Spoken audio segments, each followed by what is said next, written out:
"Who the hell let you in?" The question wasn't whispered. It wasn't a subtle dig exchanged between confidants.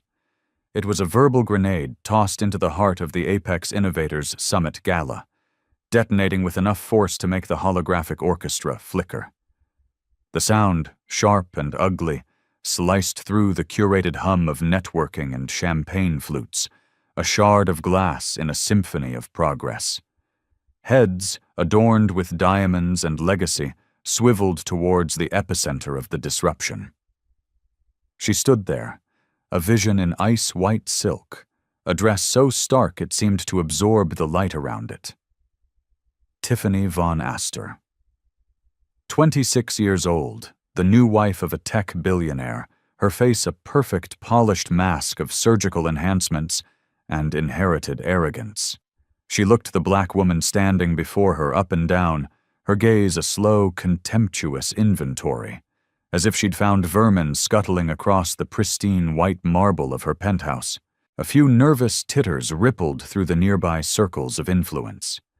The clinking of crystal suddenly sounded harsh, brittle.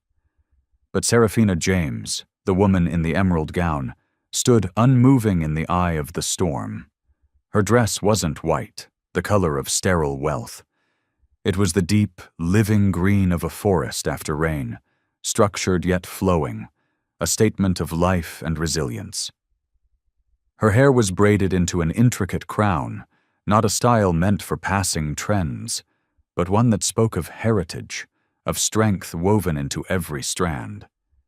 The insult landed, a poison dart aimed at her heart, but she didn't so much as flinch. This look, this question, it was a ghost she knew intimately. It had haunted her in the hallowed halls of an Ivy League university, where she was one of 3 black women in the entire physics program. It had whispered in the sterile boardrooms of Silicon Valley, where her ideas were dismissed until a white man repeated them. And now, here it was again, in a state-of-the-art convention hall in Dubai, a place supposedly dedicated to the future, draped in the ugly trappings of the past. Tiffany leaned in, her voice a sickly, sweet syrup. "Next time, darling, you might want to try something. Less. You wouldn't want people to think you're trying to be seen." The implication hung in the air, thick and suffocating. "You are not one of us. You do not belong in the light." Gasps, quickly disguised as coughs, smirks, hidden behind sips of vintage champagne. The air crackled with the delicious, terrible thrill of a public takedown. And yet, Serafina James stood her ground, her presence a silent, powerful force that seemed to suck the air out of Tiffany's performance. She didn't answer, not with a word. Her silence wasn't a void, it was a pressure chamber, building, waiting. Before we go any deeper into this story, I have to ask, where are you joining us from today? Let us know your city, your state, your country down in the comments. We are a global family here. And if you believe that dignity is non-negotiable and that justice should be served, no matter how rich the offender is, then do me a favor. Hit that like button and smash that subscribe button until it turns blue. These stories need to be heard, and your support makes you a part of the change. We're so damn glad you're here. Now, back to the gala. The holographic musicians, after their brief falter, resumed their melody, but the notes felt hesitant now, tiptoeing around the crater of tension. A server, a young man from the Philippines balancing a tray of molecular gastronomy creations, instinctively altered his path, giving the 2 women a wide berth. Composure versus cruelty, the silent battle lines were drawn. Phones, once tucked away, were now angled discreetly, their dark screens capturing the clash of emerald and ice. On a mezzanine level overlooking the floor, a veteran journalist for a major tech publication deleted his fluffy opening paragraph about innovation and typed a new, single line in his notes. Old money ugliness infects new tech paradise. Power play on the floor. But Serafina said nothing. Her eyes, calm and observant, did a slow, deliberate scan of the room. She wasn't here for a verbal brawl beneath billion-dollar LED installations. She was here to observe, to measure, to let the night unmask itself, to give arrogance the rope it so desperately craved to hang itself with. And so she stood, a pillar of quiet strength wrapped in emerald silk, while the very atmosphere around her grew taut with the unbearable weight of what would happen next. The Apex Innovators Summit Gala was designed to intimidate. It was held in Dubai's newly unveiled Sphere of Tomorrow, a marvel of architecture where walls were living data screens and the ceiling was a star-field simulation so real you felt you could fall into the cosmos. This wasn't a night for humble beginnings. It was a night for established gods of industry where a handshake could seal a 9-figure deal and a nod could bankrupt a nation. And into this pantheon of power, Serafina James had walked, a quiet storm in a sea of boisterous black ties and predictable designer gowns. She had no entourage, no nervous assistant clutching a tablet, just one woman, moving with the unshakable calm of someone who had faced down dragons and walked away with their fire. Her emerald dress didn't scream for attention, it commanded it, the way a majestic, ancient tree commands a clearing. It didn't ask for your gaze, it simply held it. Every step she took on the polished floor was a study in precision, as if she were walking on a path she had mapped out decades ago, while everyone else was still fumbling with the directions. Earlier, a junior executive, eager to network, had nearly backed into her. She'd sidestepped with fluid grace, and he, turning to apologize, had found himself momentarily speechless. There was an aura about her, an intensity that her serene expression didn't quite hide. "My apologies," he'd stammered. She had simply nodded, her eyes offering a flicker of acknowledgement that was both warm and deeply profound. He felt, absurdly, as though he'd been seen, truly seen, for the first time all night. That small moment of grace, that recognition of another human being in a room full of avatars, spoke more about her power than any jewel could. Around her, the theater of status was in full swing. Venture capitalists performed congeniality. Startup founders pitched their dreams with a desperate sheen in their eyes. Government ministers from a dozen nations traded promises wrapped in diplomatic smiles. And Tiffany Von Astor, a supernova in her icy white dress, was the star of her own show. She drifted between clusters of power, her diamond earrings flashing like strobes, her laughter a perfectly pitched instrument designed to capture attention. She touched arms, whispered into ears, her every move a calculated play for relevance. Serafina saw it all, but she remained an observer. She had arrived alone, her name not on the publicly displayed guest list. She wore no lanyard, carried no clutch with a gaudy logo. To the casual observer, she was an enigma, perhaps a +1, an outsider who had somehow slipped past the velvet ropes. And that was precisely her intent. Because tonight, beneath the simulated starlight and the hum of revolutionary tech, wasn't about charity or celebration. It was about reconnaissance. It was a final test. Her mind drifted back, a brief, sharp memory.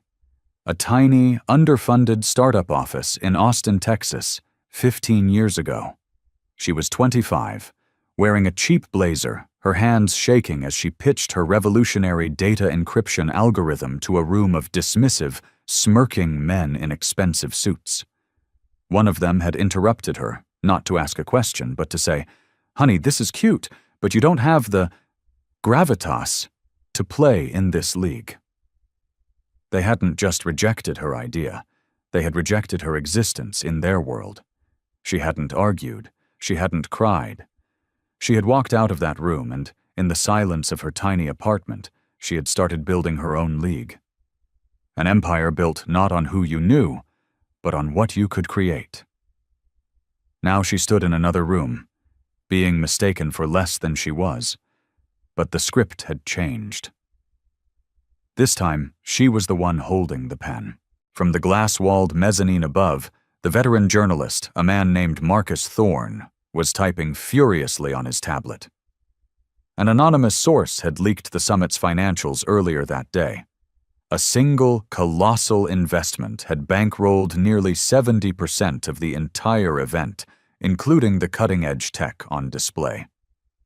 The donor was listed only as Aegis. Marcus hadn't yet connected the dots, but his reporter's instinct told him the answer was not in the spreadsheets, but down on that floor, standing calm and unassuming, in a gown the color of deep, resilient life. Across the hall, Tiffany Von Astor spotted her again. A flash of irritation crossed her perfect features. How dare this woman continue to exist so peacefully in her space? She whispered something venomous to the sycophants orbiting her. Their heads turned in unison, their eyes narrowing, studying Serafina as if she were a glitch in their perfect social matrix. But the woman in emerald didn't retreat. She lifted her chin, her gaze steady, her posture unwavering. She had come here tonight to be underestimated. She had come to let their prejudice be the tool of their own undoing. And the night, so full of its own glittering self-importance, had no idea that the real main event had already begun. The music swelled, holographic violins painting the air with practiced elegance, but a dissonant chord of tension now resonated through the hall. Tiffany Von Astor, trailed by her coterie, drifted closer, her white dress a predatory shimmer against the ambient light. She held her champagne flute not like a guest, but like a weapon, tilted and ready.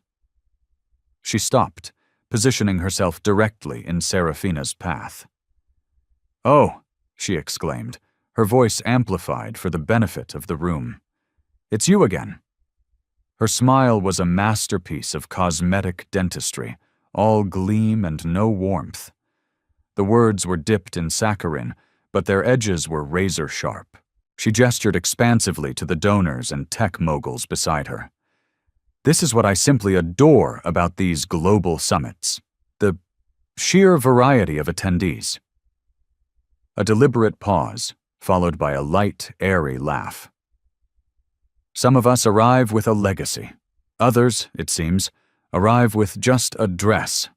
The circle around her chuckled, a well-rehearsed chorus of approval, though a few of them let their eyes dart away, a flicker of discomfort in their expressions. Serafina remained perfectly still, her breathing even, her gaze a steady anchor in a sea of performative cruelty. Her profound calmness had the strange effect of making Tiffany's mockery sound crass and loud, like a drunk shouting in a library. "Where are you seated, darling?" Tiffany pressed on, her voice dripping with false concern. "I don't believe I saw your name on the list for the platinum tables. Perhaps somewhere in the back, near the coat check?" The insult was layered, a velvet rope being pulled tight, publicly cordoning Serafina off from the world of importance. Near the raw bar, a young coder muttered to his colleague, "That's brutal." A server, carefully arranging a pyramid of glasses, froze for a second, his eyes flicking between the woman in white and the woman in green. The silent, one-sided confrontation was now a spectacle, drawing more and more eyes. Phones were no longer discreet. They were being held up, their small red recording lights blinking like malevolent fireflies. A young woman whispered to her date, "She hasn't said a single word. And yet, she's controlling this whole interaction more than the one in white." Tiffany, sensing she was winning, leaned in for the kill, her voice pitched to Carrie. "Don't you worry. Not everyone is meant for these circles. Some of us are born into them. Some of us marry into them." She paused, letting her diamond ring catch the light. "And others, well, they just seem to wander in, hoping for a free drink." The laughter that followed was louder, more confident. Tiffany bathed in it, her shoulders back, her chin held high. She had successfully turned the gala into her personal coliseum, and Serafina was the gladiator she had chosen for slaughter. But Serafina was no gladiator. She was the architect of the entire arena. Her stillness wasn't submission. It was a profound, unshakable defiance, refined into the art of silence. Up on the mezzanine, Marcus Thorne typed another note. Social hierarchy being weaponized. Von Astor wife on the attack. Target remains impassive. Room is turning. Down below, a security chief near the main entrance spoke quietly into his wristcom. Keep an eye on the central floor. The Von Astor party, something's brewing. Tiffany tilted her flute, taking a slow, theatrical sip, her eyes glittering with the thrill of her perceived victory. Do enjoy the champagne, dear, she purred. Given the price of that dress, it's likely the most expensive thing you'll touch all night. A sharp, collective intake of breath swept through the onlookers. Even the holographic orchestra seemed to stumble, a violin screeching a painful, off-key note.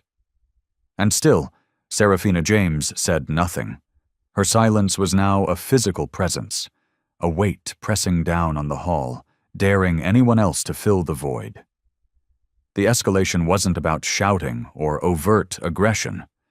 It was in the calculated cruelty of whispers made loud, in the social ostracism performed as sport, in the drawing of a line between those who allegedly belonged and those who did not. And Tiffany Von Astor had just drawn that line across the floor of a building she thought she ruled.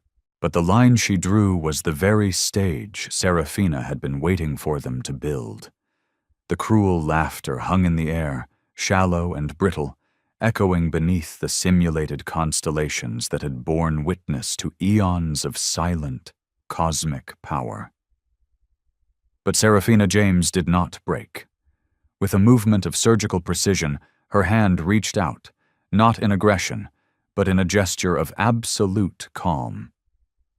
She adjusted the base of her water glass, a micro-movement that seemed to align her entire being with the gravitational pull of the room. She took a slow, deep breath, a breath that held no trace of anger, no hint of fear. It was the breath of a deep-sea diver, calm and measured, conserving oxygen for the depths. She didn't respond to the jab about the dress. She didn't meet Tiffany's gloating stare. Instead, her gaze drifted past her tormentor, across the sea of faces, towards the massive, floor-to-ceiling data screen that displayed the summit's sponsors. Her name wasn't visible, not in letters, not yet. But she knew it was there, woven into the very code that made the screen glow, a sleeping giant waiting for the signal to awaken. Tiffany tilted her head, a flicker of uncertainty crossing her face. This wasn't the reaction she'd engineered. She was accustomed to tears, to angry retorts, to flustered denials. Silence, this profound and unshakable, was a language she didn't understand, a weapon she hadn't anticipated. Serafina's stillness was more unnerving than any shouted insult could ever be. She stood there in her emerald silk, a living statue of grace under fire, refusing to be extinguished. A service drone hummed past, offering a tray of delicate, bioluminescent desserts. Serafina, without breaking her composure, reached out and took one. Her movement was unhurried, steady. She placed it gently on her side plate. It was a mundane action, but in this supercharged atmosphere, it was a declaration. It screamed, "I am not rattled. This is nothing. You are nothing." Around them, the tone of the whispers began to shift. A powerful hedge fund manager near the orchestra pit leaned towards his wife.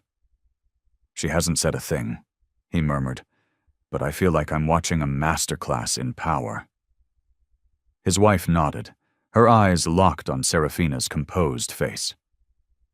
For the first time, Tiffany von Astor faltered. Her smile tightened at the edges. She took another sip of champagne, a little too quickly this time, the rim of the glass clinking audibly against her teeth. And Serafina simply let the silence do its work. She understood the physics of an unanswered insult. It doesn't dissipate. It boomerangs, gaining mass and momentum with every passing second until it returns to its source. It forced the entire room to marinate in its own discomfort, to truly see the ugliness of the attack. Some guests, who had initially been amused, now began to frown. Their discomfort was no longer directed at the silent woman in green, but at the loud woman in white. The cruelty, once disguised as a clever social play, now looked cheap, vulgar, under the clarifying glare of Serafina's defiance. Serafina briefly glanced up at the simulated starfield on the ceiling. Its nebulae and galaxies swirled, scattering light across her gown.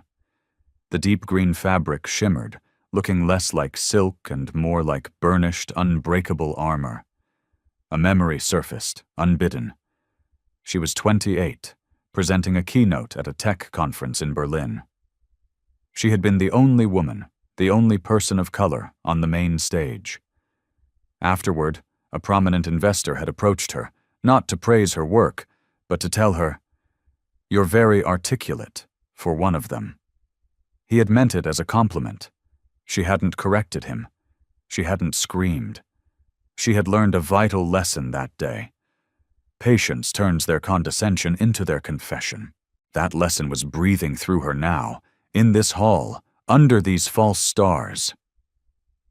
Tiffany, desperate to regain control, desperate to fill the void that was now swallowing her, leaned in again.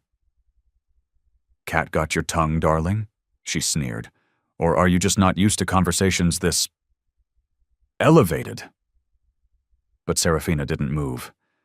Not a twitch of a muscle, not a flicker of an eyelid. She let Tiffany's words hang there, limp and pathetic, in a room that was no longer applauding her cruelty. This wasn't submission. This was a siege, the kind of absolute control earned over a lifetime of being underestimated and of walking out of every fire not burned, but forged. And in that protracted, silent moment, the very soul of the gala seemed to shift. The guests grew restless. The orchestra's melody faded into an awkward pause. Even the lighting seemed to sharpen, to become less forgiving. The silence was no longer awkward. It was an exhibition of authority. At first, the room tried to ignore it. The powerful are adept at pretending not to see what makes them uncomfortable. Conversation stuttered and then restarted a few feet away. Laughter, strained and artificial, was deployed like a smokescreen. But tension is not so easily dismissed. It's a chemical reaction. It spreads. On the mezzanine, Marcus Thorne stopped typing and switched his device to video mode. He had been assigned a puff piece about the future of AI, not a story about a social execution. But the moment he heard, "Cat got your tongue?" his journalistic instincts took over. He pressed record. The small red light blinked, a silent witness capturing the unshakable stillness of the woman in emerald and the desperate, sharp-edged posture of the woman in white. Down on the floor, one of the servers, the young man from Manila, lingered near a pillar, his tray of empty glasses forgotten. He wasn't supposed to stop, but he couldn't look away. His eyes were locked on the exchange. Under his breath, so quiet it was barely a vibration in the air, he muttered, "That is not right." Another staff member, a woman polishing glasses behind the bar, shot him a warning look. Then her own gaze was drawn back to the scene, her polishing cloth still. Staff weren't paid to have opinions, but raw injustice has a way of making everyone a witness.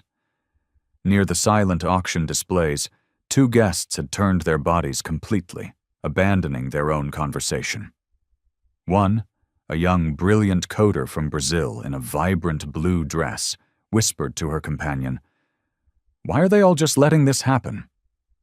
Her companion, a seasoned venture capitalist, frowned, his eyes narrowed. "Because she's different," he said, his voice low, "and because she isn't giving them the satisfaction of a fight."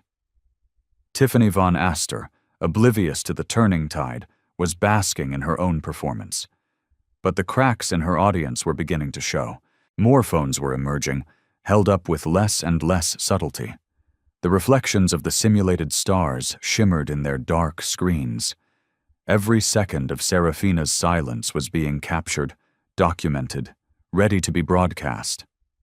Marcus Thorne on the mezzanine whispered into the mic on his lapel, dictating notes for his live blog. Gala floor divided. Unidentified woman in green being publicly berated by Tiffany Von Astor. Astonishingly, she has yet to say a single word. Entire room is now watching. Even the musicians, meant to be oblivious, felt it.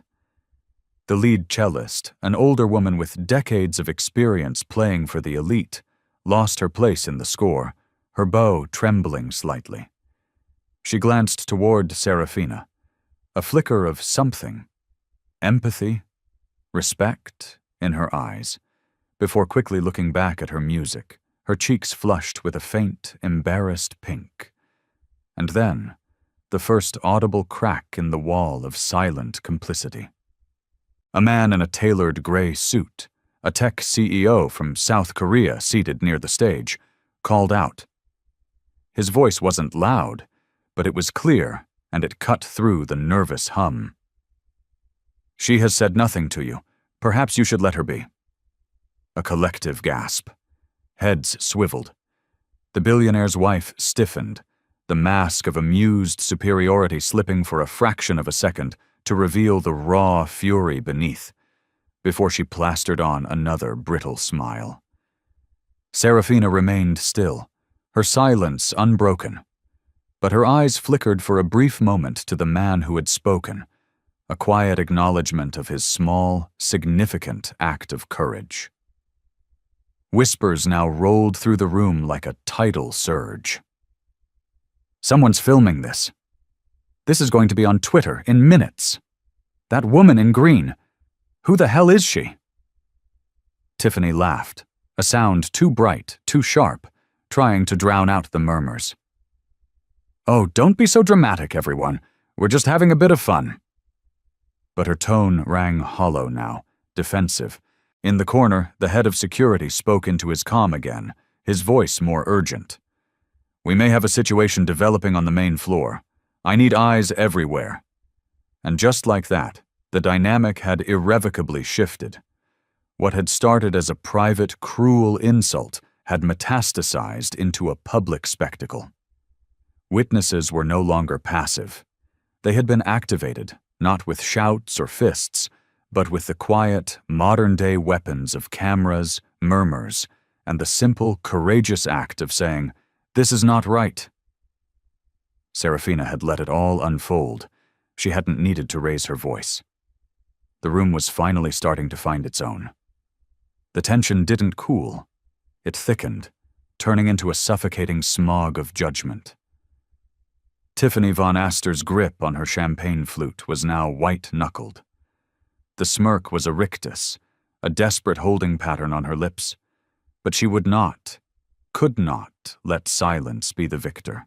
Her voice rang out, louder, more shrill, playing not to her circle anymore, but to the entire captive audience. "These summits should be for people who understand refinement," she declared, raising her chin, "not for interlopers who wander in wearing jungle colors." Her friends laughed, but the sound was weak, uncertain, like a nervous echo. Serafina remained a statue of composure, her fingers lightly tracing the rim of her plate. No answer. No retreat. Her silence was a flawless mirror, and in its reflection, Tiffany's cruelty grew uglier and more distorted with every passing second. Tiffany pushed harder, her desperation making her reckless. Events like this are delicate ecosystems. One inappropriate element can tarnish the entire brand. It's about maintaining standards, isn't it? She let the word standards hang in the air, heavy and poisoned with unspoken prejudice. From the edge of the crowd, a young woman muttered, "She needs to stop." A man beside her shushed her, but his own eyes were narrowed in disgust at the woman in white. The orchestra had gone completely silent now, the holographic musicians frozen with their instruments poised, as if the code itself was waiting to see how the human drama would resolve. And then came an escalation designed not just to wound, but to permanently stain. Tiffany took a deliberate step closer, feigning a clumsy misstep. She tilted her glass, not a little, but a lot. A slow, deliberate ribbon of crimson liquid, a raspberry cocktail, not champagne, arced through the air and splattered across the bodice of Serafina's emerald gown. The gasp was universal, as sharp as a blade tearing silk. A group of guests physically recoiled. Someone hissed, "Oh no, she did not just do that." Serafina lowered her eyes, her gaze falling to the dark red stain spreading like a wound against the deep green fabric.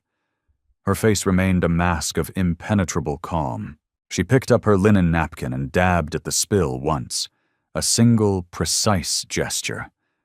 Nothing more. No outrage, no tears, no collapse. Tiffany tilted her head, her voice dripping with the most grotesque faux apology. "Oh, my darling, I am just so clumsy. These things happen when one gets a little too excited, don't they?" Her laugh was brittle, a sound shattering against a wall of silent condemnation. From the mezzanine, Marcus Thorne whispered into his phone, his voice tight with adrenaline. "Escalation confirmed. It was a deliberate spill. The crowd is turning on her." His live stream chat was a torrent of fury. "That was 100% on purpose. Keep recording. Get her name." At the silent auction table, the young coder from Brazil was now on her feet. "That was not an accident," she said, her voice firm and clear. Heads whipped in her direction. Tiffany von Astor's smile finally faltered, her eyes darting nervously. Serafina looked up slowly, her eyes calm, patient, and utterly unshaken. Her silence was now the eye of a hurricane, the terrifying stillness before the storm wall hits. The guests were no longer just watching. They were judging. Tiffany had played her final, desperate card. She believed humiliation would be the checkmate. She was too blind to see that she hadn't ended the game. She had just lit the fuse on a bomb, and the room, heavy with judgment, was the blast chamber. The dark red stain on the emerald silk was still wet, a stark symbol of the night's ugliness, when Tiffany von Astor decided that even that was not enough. Her laughter grew sharper, a grating sound that sliced through the charged atmosphere of the hall. "Perhaps you should just go outside and get some air, darling," she said, her voice pitched as a command disguised as a suggestion. "We wouldn't want anyone to think the Apex Summit has lost its sense of decorum." She gestured with a flick of her wrist toward the grand entrance, a casual, dismissive motion that treated Serafina not as a person, but as a piece of trash to be disposed of. And then, the final, irrevocable strike. Tiffany snapped her fingers, a sharp, ugly sound that summoned the uniformed floor manager. He approached, his face a mask of professional neutrality, but his eyes flickered nervously between the two women. Tiffany's smile was the kind that did not ask for obedience. It expected it. "Please escort this woman out," she commanded, her voice loud enough for the simulated stars to hear. "She clearly doesn't belong in this room." The gasp that followed wasn't scattered. It was a single, unified wave of disbelief and shock that rolled across the entire gala. A prominent investor near the front whispered, "Did she just—" Another murmured, "In public? At an event of this magnitude?" The floor manager froze. His hand started to lift, as if to gesture toward Serafina, but he didn't touch her. Something in her posture anchored, absolute, radiating a power he couldn't name but could feel in his bones, stopped him cold. Tiffany, sensing his hesitation, leaned in closer to Serafina, her white sequins flashing like warning lights. Her voice dropped to a venomous, private whisper, meant only for her target, but overheard by those closest. "Women like you need to learn your place, and it isn't here." It was the line that finally fractured the night. On the mezzanine, the live stream chat exploded. "Oh my God, it's on camera! Racist! This will be viral before morning." On the floor, the Brazilian coder's voice rang out again, louder this time, trembling with indignation. "You can't throw her out. She has more right to be here than you do." Her words cracked open the dam of silence. Nods, murmurs of agreement, and even a smattering of applause broke out near the back. Serafina remained perfectly still. Her gown was stained. Her dignity was immaculate. In her mind, a memory rose like smoke. She was 24, standing in the lobby of a luxury hotel in Geneva for a conference. A clerk had looked her directly in the eye and said, "Deliveries are made at the service entrance around back." She had swallowed the humiliation then, a powerless graduate student. But she had used the poison of that memory as fuel. She had built her power from it, brick by painful brick, deal by brilliant deal. Until moments like this no longer had the power to break her. They only served to expose others. Now, in this gleaming hall of the future, the insult wasn't hidden in coded language. It was broadcast under a digital cosmos, recorded in high definition, and etched into the memory of every single witness. The floor manager, sensing the monumental shift in the room, lowered his hand and took a half-step back. "Ma'am," he began, turning to Tiffany. "Perhaps we should—" "There is no perhaps," she snapped, her voice cracking now, the desperation showing. "She leaves. Now." Tiffany didn't realize it, but the room, the night, the very narrative of her life had already slipped from her grasp. And at the center of it all, Serafina James sat, a queen on an invisible throne, the storm of Tiffany's making swirling around her, waiting for her command to either dissipate or unleash its full fury. The gala had grown heavy, every digital star on the ceiling reflecting not just light, but a final, impending judgment. The billionaire's wife was vibrating with her Pyrrhic victory. And then, without raising her voice, without even shifting in her seat, Serafina reached for her clutch. A single, slim phone, matte black and featureless, slid into her hand. She tapped the screen once. Her movements were not rushed, they were deliberate, serene, the actions of someone utterly in control. The guests leaned in, a collective holding of breath, straining to see, to hear.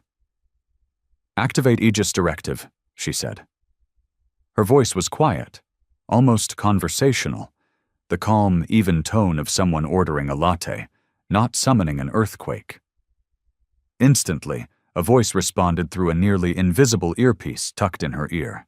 It was crisp, professional, and devoid of emotion. "Confirmed, Serafina. Aegis is active. Gala systems are linked. Awaiting your command." She placed the phone on the table in front of her, screen up. It wasn't a threat. It was a quiet declaration of a new reality. Tiffany's triumphant smirk faltered, thinning into a line of confusion. "What are you doing? Calling for an Uber?" Serafina didn't answer her. She spoke to the air, to the witnesses, to the digital ghosts in the machine. "Document everything," she said, her voice still soft, yet carrying an undeniable weight. "Every word spoken, every action taken tonight. Ensure there is a permanent, unalterable record." Phones, which had been recording covertly, were now raised high and proud. The young reporter on the mezzanine whispered urgently into his mic, "She's calling a directive. Something is happening. This is not a random guest. This is someone else entirely." The floor manager, who had been ordered to eject her, now shifted from foot to foot, a bead of sweat tracing a path down his temple. "Ma'am," he started again, looking at Tiffany. "Maybe we should just—" "Quiet!" Tiffany snapped, raw panic finally bleeding into her voice. "She's bluffing. Just another pathetic social climber trying to look important with her little phone." But then Serafina finally turned her head and looked directly at Tiffany. Her gaze was not angry. It was something far more terrifying. It was pitying. "Bluffing doesn't build empires," she said, her voice low, but every word cutting like a diamond. "And you just made your last move." The ballroom stilled. At the far end of the hall, the massive data screen displaying sponsor logos flickered. The logos dissolved, replaced by lines of code, scrolling too fast to read. Then it all froze, and a single block of text appeared. Apex Summit, Primary Benefactor Anonymous Pledge, 500 million USD entity, Aegis Global. A wave of gasps rolled through the room. Heads turned from the screen to Serafina. Whispers erupted. "Aegis? That's her? 500 million?" Tiffany's champagne flute trembled violently in her hand. "This is ridiculous. Some kind of hack. Who let her—" Serafina raised a single finger, a minute gesture that nonetheless commanded absolute silence. The voice in her earpiece spoke again, audible only to her. "All systems nominal. Internal verification complete. You have full control, ma'am." And in that moment, Tiffany von Aster finally, horrifyingly understood. She wasn't facing a target. She was facing the source.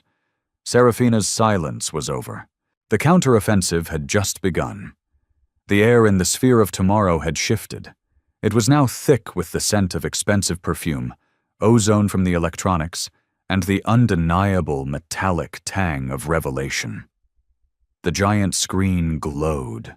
The words, Aegis Global, and the staggering $500 million figure pulsing like a new sun that had just risen indoors. Slowly, gracefully, Serafina James stood up. The crimson stain on her emerald gown was a stark, brutal mark, but her presence, her sheer force of will, seemed to burn it away. Every single person in that hall, from the billionaires to the busboys, followed her movement as if compelled by an invisible force. She did not shout. She did not need to. Her voice, calm and clear, wrapped around the room like velvet chains. "You mocked the woman who underwrote this entire summit," she said, her eyes locked on Tiffany. "You called her an interloper, unworthy, out of place." A beat of silence, heavy as a coffin lid. "I am not a guest here," Serafina stated, the words landing like hammer blows on stone. "I am the host." The room stopped breathing.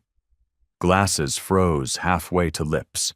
The holographic orchestra vanished, its light code dissolving into nothingness, plunging that corner of the hall into a stark, silent shadow.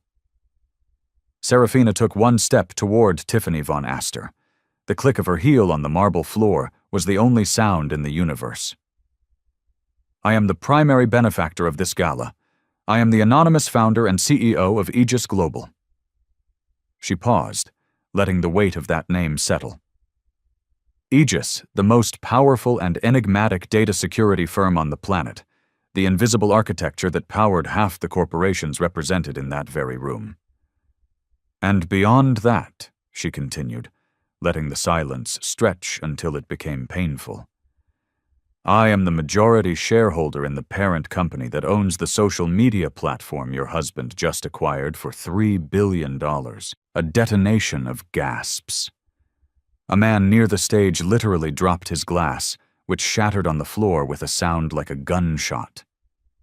The young Brazilian coder covered her mouth, tears of vindication welling in her eyes. "I knew it," she whispered. "I knew she was someone."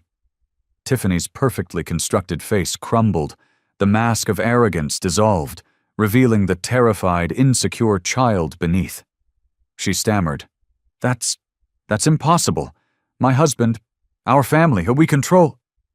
You control 14% of the shares, Serafina finished for her voice as sharp and precise as a surgeon's scalpel. A significant but minority stake. A stake in an enterprise whose core security, whose entire operational integrity, runs on Aegis platforms. Platforms that are licensed, not owned. Licenses that I have the power to grant or to revoke. The livestream comments on Marcus Thorne's feed were a waterfall of pure chaos. She owns them. She literally owns them. Not a guest. She's the goddamn queen. This is the greatest thing I have ever seen. The floor manager, who had been hovering uselessly, took a stumbling step backward, his face ashen. His mouth opened and closed, but no sound emerged.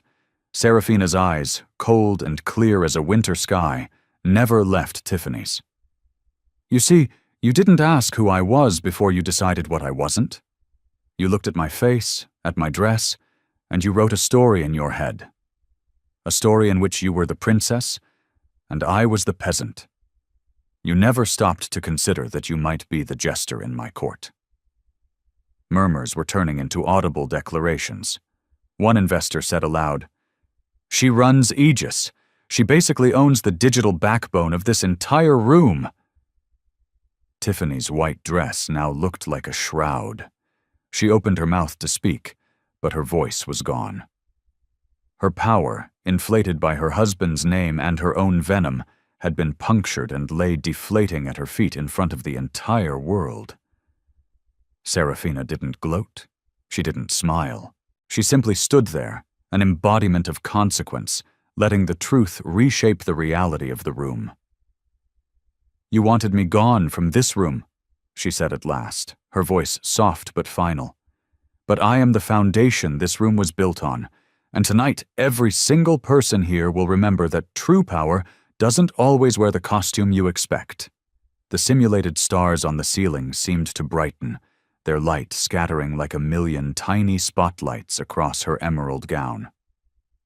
The Gala, once an arena for Tiffany's cruelty, had just become the stage for her execution, and the world had shifted on its axis in a single, brutal heartbeat. The moment the words, "I am the foundation," left Serafina's mouth, the social fabric of the ballroom didn't just tear, it disintegrated.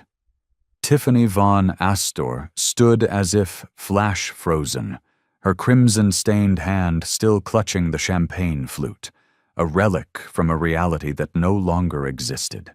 Her face, a canvas of expensive makeup, was now a mess of raw, twitching fear. Her circle, the sycophants who had laughed on command, instinctively pulled back.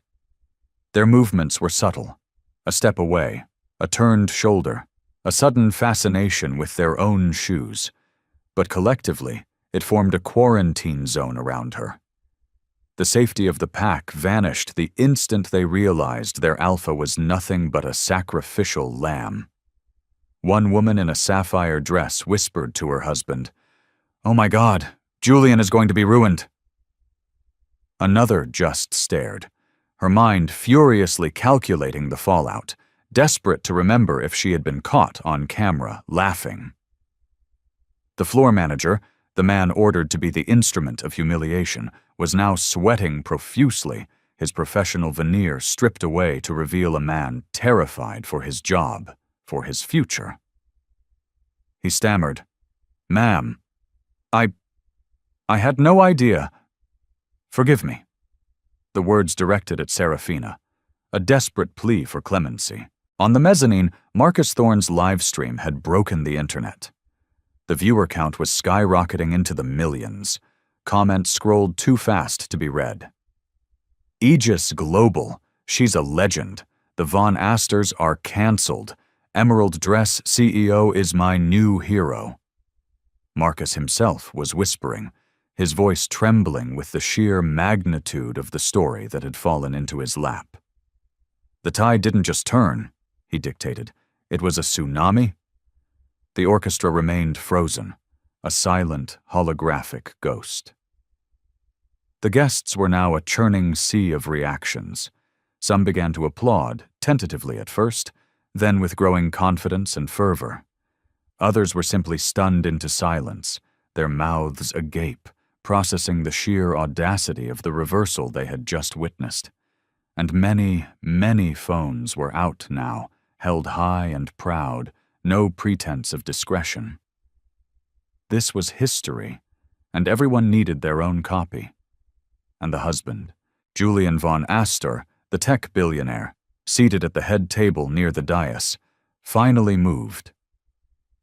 His face was the color of ash. His phone had been buzzing non-stop in his pocket, a furious, trapped insect.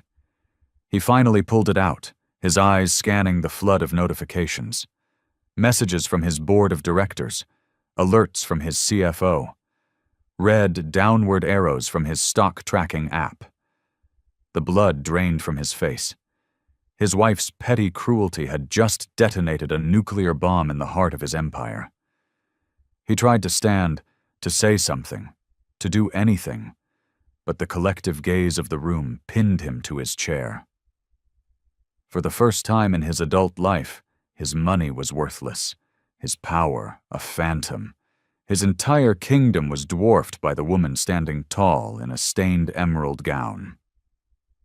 Tiffany, in a last desperate act of denial, whispered, her voice a ragged thread, "She's lying. It's a trick. She has to be lying." But not even her closest friends would meet her eye. They were already staring at her as if she were a ghost, the memory of someone who used to be important. The Brazilian coder, her voice now steady and ringing with triumph, stepped forward. "I'm a systems architect. I've studied Aegis's code. It's poetry. She's not lying. She is exactly who she says she is." The applause that followed this declaration was thunderous. Tiffany staggered back, as if she'd been physically struck. The room had rendered its verdict. Serafina didn't raise a hand for silence. She didn't need to. The awe-struck hush that fell was more profound than any command. In that instant, Tiffany von Astor, her husband Julian, their entire circle, all stood in the rubble of the illusion they had so carefully constructed. The pyramid of power had been inverted, and every single witness knew precisely who now stood at the apex. The silence that followed was not peaceful. It was the silence of a guillotine blade, poised and waiting. All eyes were on Serafina James. She didn't look at the adoring or terrified faces in the crowd. Her gaze remained fixed, like a laser, on Tiffany von Astor. "You ordered me out of this room," she said, her voice dropping, becoming dangerously quiet. "Now I am ordering you out of your empire." A collective, shuddering gasp. It was a sentence of corporate death, delivered in public. Serafina raised her matte black phone once more. A single tap on the screen. Her voice remained impossibly steady. "Terminate all active licensing agreements tied to the Von Astor portfolio, effective immediately. Revoke security access. Freeze all associated contracts. Alert the board that their chairman is now a security liability." The crisp voice in her earpiece crackled back, for her ears only. "Confirmed, ma'am. Aegis Protocol 7 initiated. It is done." At that exact moment, Julian von Astor's phone let out a single piercing shriek, a Priority 1 security alert. He looked down, and his face collapsed. "No," he choked out. No, this can't be." His voice broke. He staggered to his feet, then fell back into his chair as if his bones had turned to dust. Tiffany spun toward him, her eyes wild with panic. "Julian, what is it? Make them stop this." But Serafina's words sliced cleanly through her plea. "You built your castle on my land, and tonight, the lease is up." The guests were no longer just murmuring. Some were clapping openly. Some were shaking their heads in sheer, unadulterated awe. Marcus Thorne whispered to his mic, his voice hoarse. "Contracts are being canceled. Live. On this stream.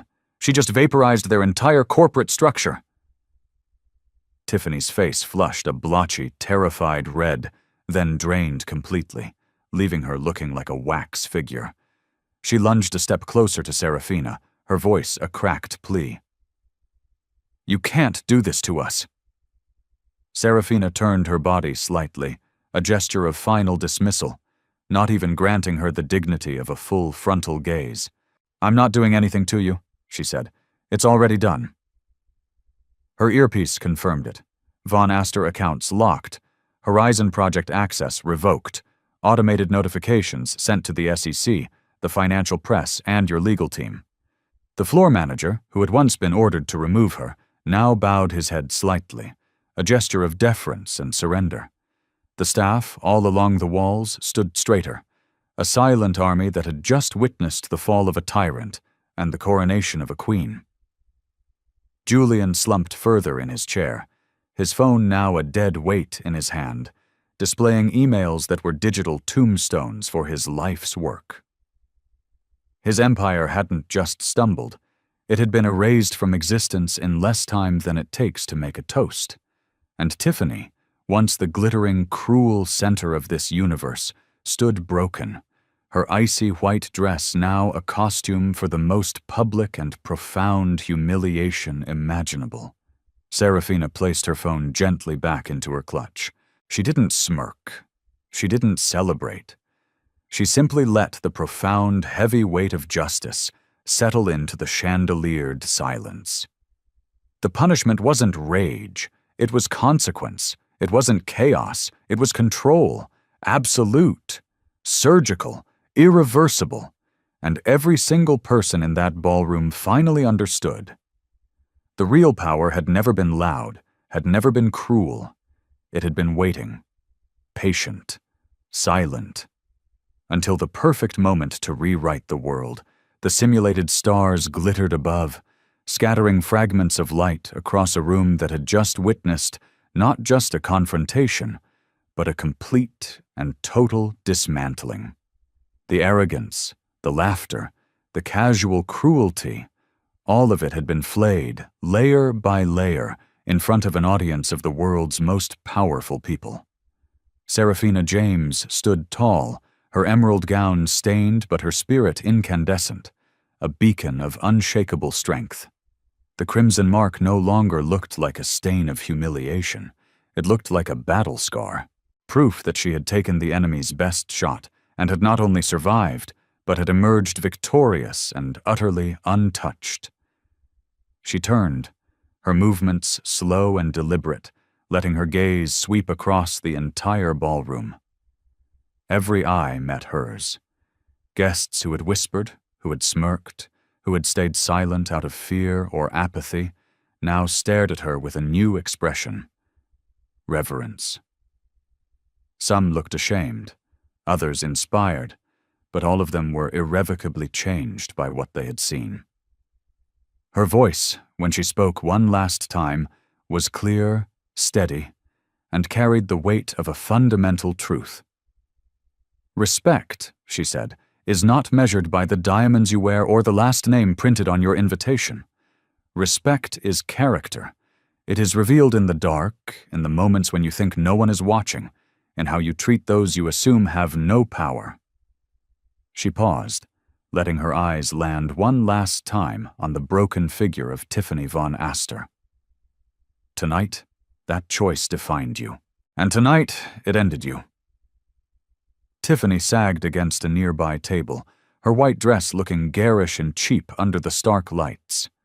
Her husband hid his face in his hands, his phone still buzzing with the endless death rattle of his collapsed company.